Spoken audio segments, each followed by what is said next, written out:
No, that's okay. You sit down. Hello. Today, it's pretty dreary outside today, and it's raining quite a bit. My plan was to get outside, but just kind of with the rain, and it's still kind of in the low 50s here in Washington. So you can see that I'm in a different environment for my introductory video. It's actually my sister's house, so she's allowing me to use it for videoing at the moment. But today I'm off from work, sort of. I had to go in and do some education, which was only about 2 hours, so it wasn't too bad.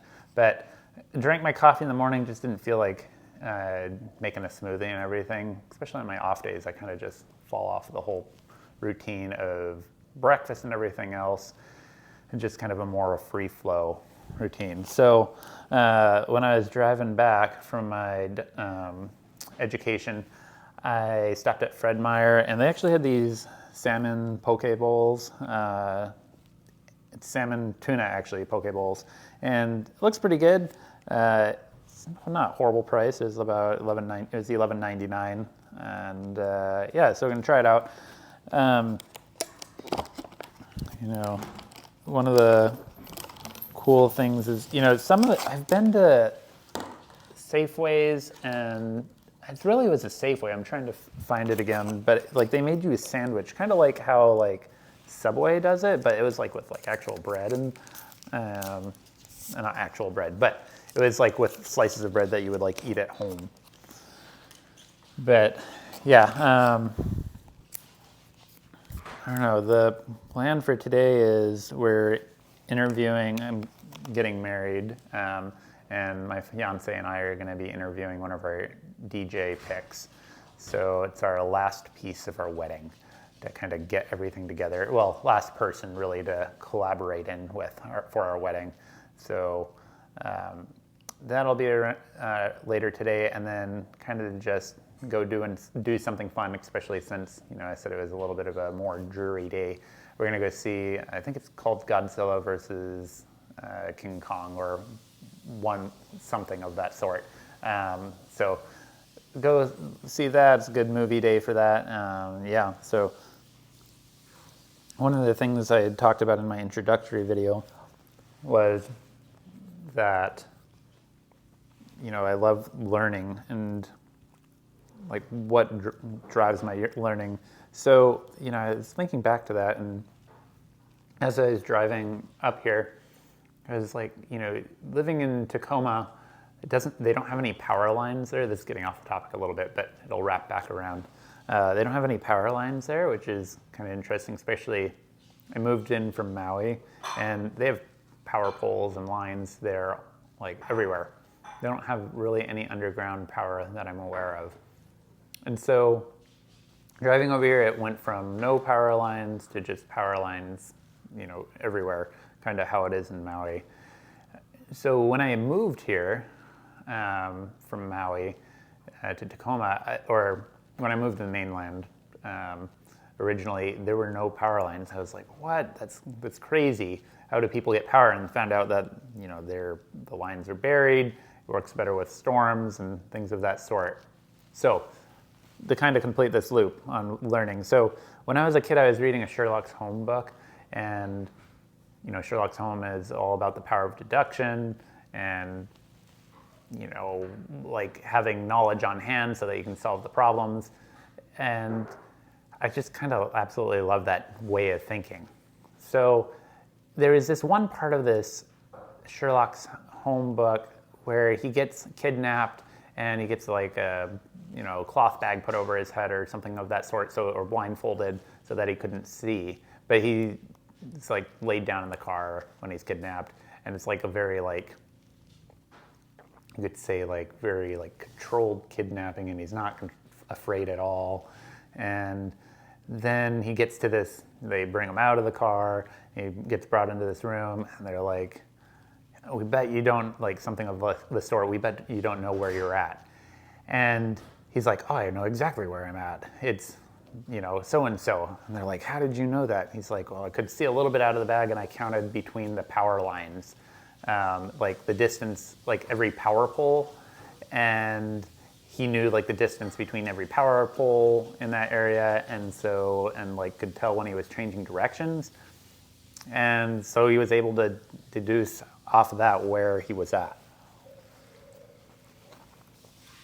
So it's kind of like one of the cool things that I like about just kind of being aware of the environment around you. In this poke bowl, they also have like some imitation crab, which I didn't realize when I was a kid. Like, obviously it's imitation crab, but like, what is it made out of? It's made out of like a fish, from what I understand. But it's really good, especially since it has like mayonnaise and stuff on it. We also got like a little piece of avocado in here, some wasabi.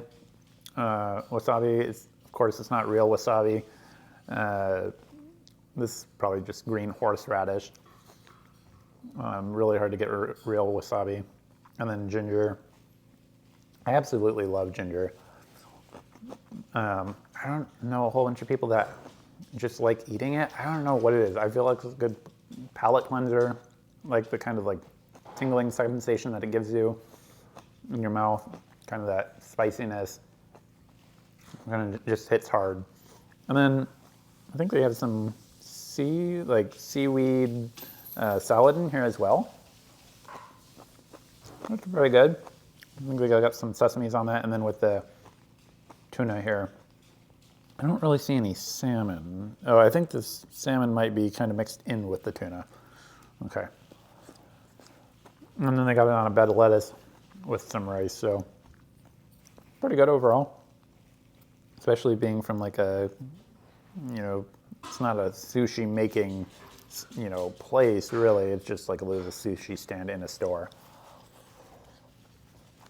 In the Tacoma area, there are a lot of good sushi or kind of Asian markets. That's what they're labeled as. There's this place called the Asian Market, literally, that's the name of it. And it's kind of like a smaller but like family-owned H-Mart if you've ever been to one. They have the most like amazing, I think it's called bimbap. Hopefully I'm pronouncing that correctly. It's just so good. I had talked, one of my coworkers at work actually introduced me to it, and ended up getting it. It was amazing. Bimbap is kind of like a sushi. It's a sushi roll, but the big difference that I noticed was that it's almost kind of greasy or oily on the outside, and he said that they use like sesame oil to do that. So, absolutely love going there. Except, fortunately, every time I go there, I spend like $50. So even though I'm like, oh, I'm only like 2 bimbaps for my fiance and I, and then I get like fish cake, which is, if you've ever had fish cake, I didn't care for it at first, and then it really grew on me. It just has good spiciness, good, really like all that stuff has like good umami flavor.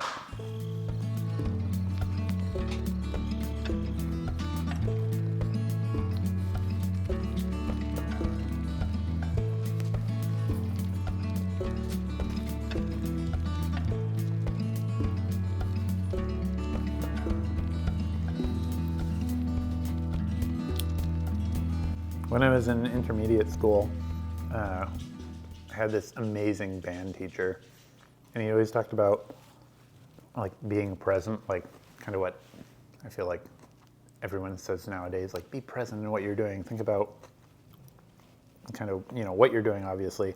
One of the things that he kind of talked about was, he talked about really being present, but then also like understanding where things came from, like giving appreciation to, like, say this rice, like give appreciation to being able to go to the store and get the rice, and then the people that cooked the rice, and the people that brought the rice to the store, people that cleaned the rice, people that grew the rice, and then like for the actual farmers that grew the rice, and then giving appreciation to the earth. So it like goes all the way back. So it really kind of helps build that appreciation. And so the reason he like said that is like, make sure you're always respectful, especially when we went on field trips. And then also it just like kind of like brings over to your music when you play as well. It's kind of interesting they put it down, all this stuff on a bed of lettuce. I feel like I don't see that a lot. Usually it's just piled on top of the rice, but it's good. I will say one of the positive things about having some colder weather is that, like, I'll go to the grocery store and like buy things that, you know, from the refrigerator section, juice, or even eggs. I don't drink a lot of milk, but like eggs that you would like worry about going bad, like, or being like heated up in a car. During the winters, I mean, you don't have to worry about that. You can just leave it in the trunk of your car. I go do the rest of my errands. Sometimes it's hours before I get back. I'm like, they're still cold because like my trunk's not being heated. And that is one of the positive things about today, because I went to the store and then I don't have to worry about maybe bringing some of the groceries into my sister's house and putting them in the refrigerator. You can just leave them in the car.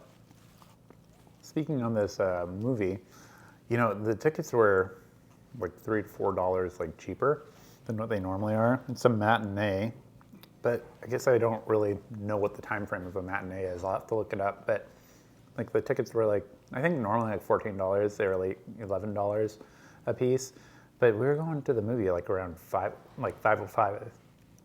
I think is what the actual ticket time is for.